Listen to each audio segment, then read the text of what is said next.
Render to Caesar the things that are Caesar's, and to God the things that are God's. The words I will address to you today are spoken in the context of a divided nation, a divided church, and I would assume a divided parish.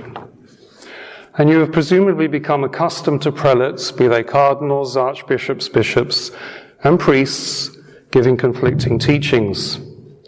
And this is a cause of scandal for the faithful, for some will be led astray by false teaching, and all are left with the greater duty and unfair burden of discerning for themselves whether they recognize in the words of their pastor the voice of the Good Shepherd, or the sound of the roaring lion, the devil, seeking souls to devour.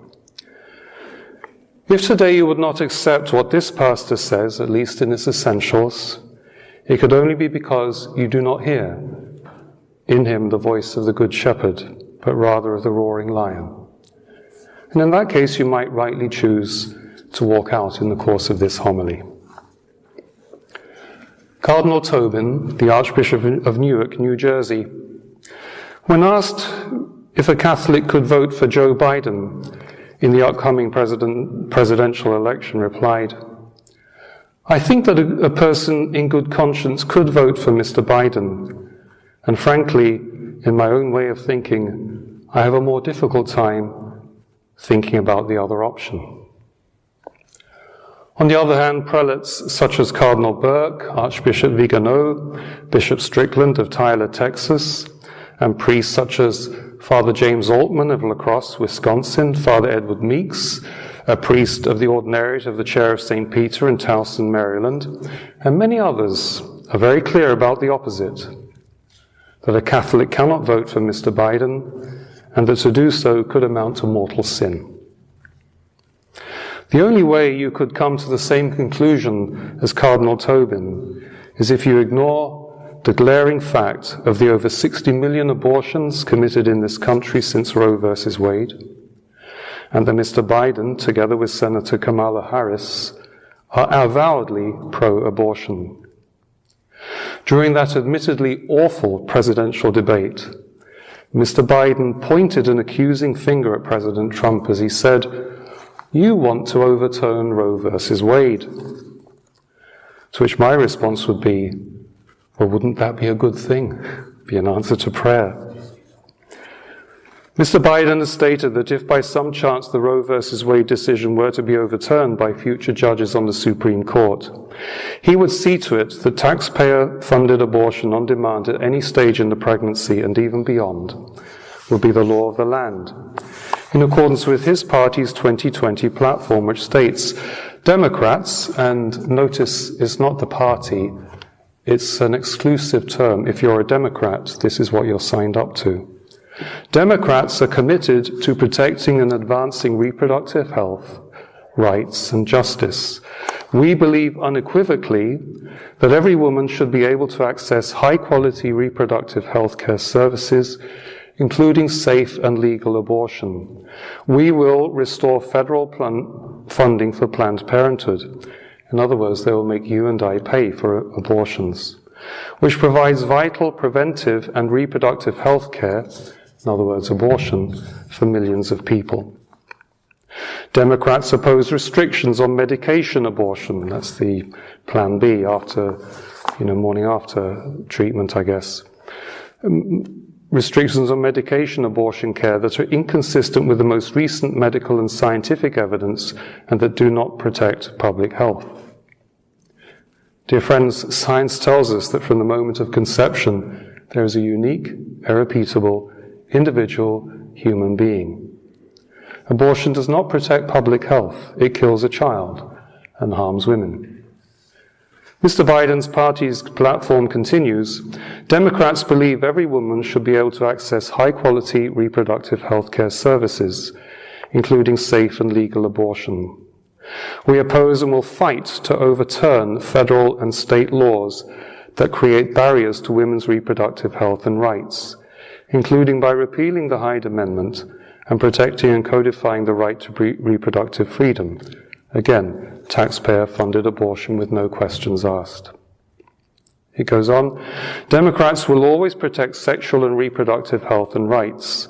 We believe that comprehensive health services, including access to reproductive care and abortion services, are vital to the empowerment of women and girls. Note the loaded Marxist language of empowerment and the inclusion of girls. We will also restore and expand American contributions to the United Nations Population Fund to help guarantee access to health care for women and children around the world. This means promoting abortion in the Third World, including the forced abortion programs enacted in China, all in keeping with the eugenicist philosophy of Planned Parenthood's founder Margaret Sanger, who desired the elimination of the black population and other groups she considered a burden on the human race. By contrast, the platform of the other party, rolled over from 2016, states, "We oppose the use of public funds to perform or promote abortion or to fund organizations like Planned Parenthood, as long as they provide or refer for elective abortions or sell fetal body parts rather than provide health care. We call on Congress to enact a ban on any sale of fetal body parts. We will not fund or subsidize health care that includes abortion coverage." The same party's platform calls for the imposition of appropriate civil and criminal penalties on healthcare providers who fail to provide treatment and care to an infant who survives an abortion. We strongly oppose infanticide, it says.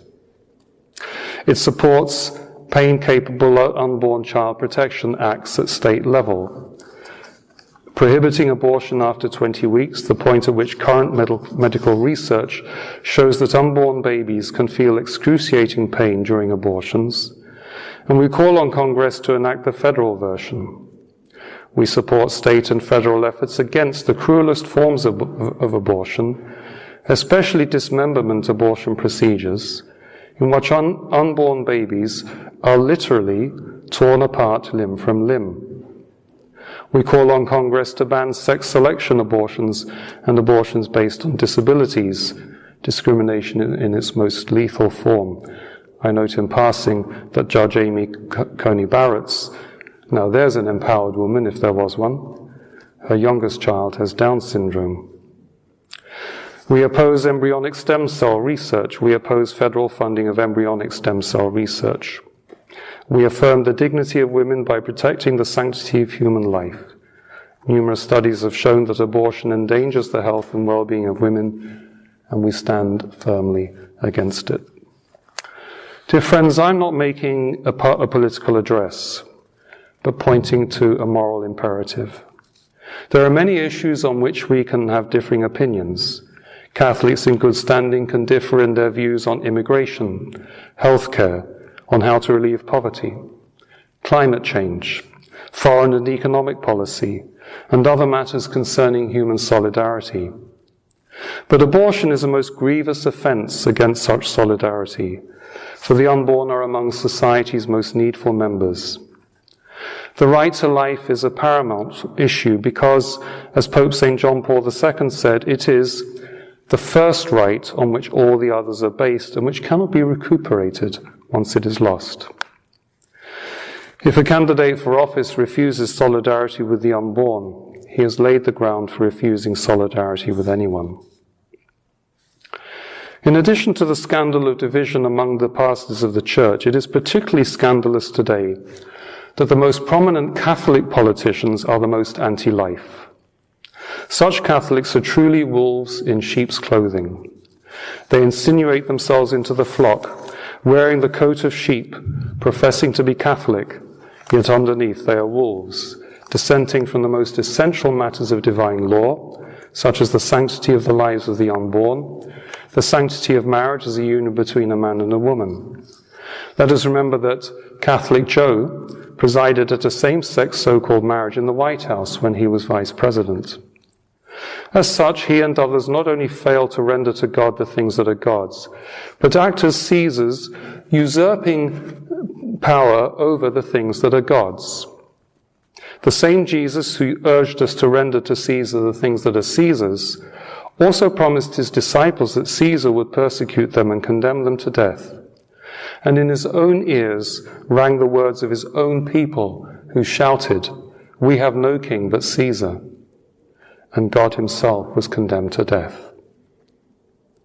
We must never put our trust in princes, but the irony should not escape us of a non-Catholic man, even a man with a questionable past, even a man whom one might not like, coming to the defense of Catholics such as Amy Coney Barrett, in whom the dogma lives loudly, praise God, and protecting the Little Sisters of the Poor from the Obamacare mandate that would have required them to include contraceptive and abortion services in the health coverage provided to their employees. The King Cyrus of today's prophecy from Isaiah was not of the people of Israel. He was a Persian king, a Gentile. The kings of Israel, like so many of our so-called Catholic politicians, were unfaithful to God, and God punished their infidelity with the exile of the Israelites in Babylon. We hear today the Lord speaking to Cyrus, "For the sake of Jacob, my servant, of Israel, my chosen one, I have called you by your name, though you knew me not. You are not one of my people." And God anointed Cyrus, a pagan king, as his chosen instrument to bring the Babylonian exile to an end, by decreeing that the Temple of Jerusalem should be rebuilt and that the Jews be allowed to return to their land. During the time of the Holocaust, do you think the people of Auschwitz or Dachau had any excuse for ignoring the trains that daily passed through their cities? Did they not know that millions of people considered to be less than human were being transported to their deaths in concentration camps throughout Germany and Poland? Did they not wonder at the smoke and ash from the incinerators that could not keep up with the daily murders perpetrated by the Nazis? If they had some excuse, we have none for cooperating in the killing of over 1,500 innocent human beings in this country every day. We have a grave moral duty to resist those who would perpetrate this crime. We certainly cannot cooperate in putting them into power. The reason that prompted this homily is that a parishioner asked me recently, "Can I vote for Trump?" To turn Cardinal Tobin's response on its head, let me reply.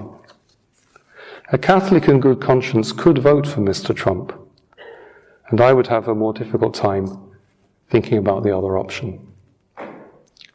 Render to Caesar the things that are Caesar's, and to God the things that are God's.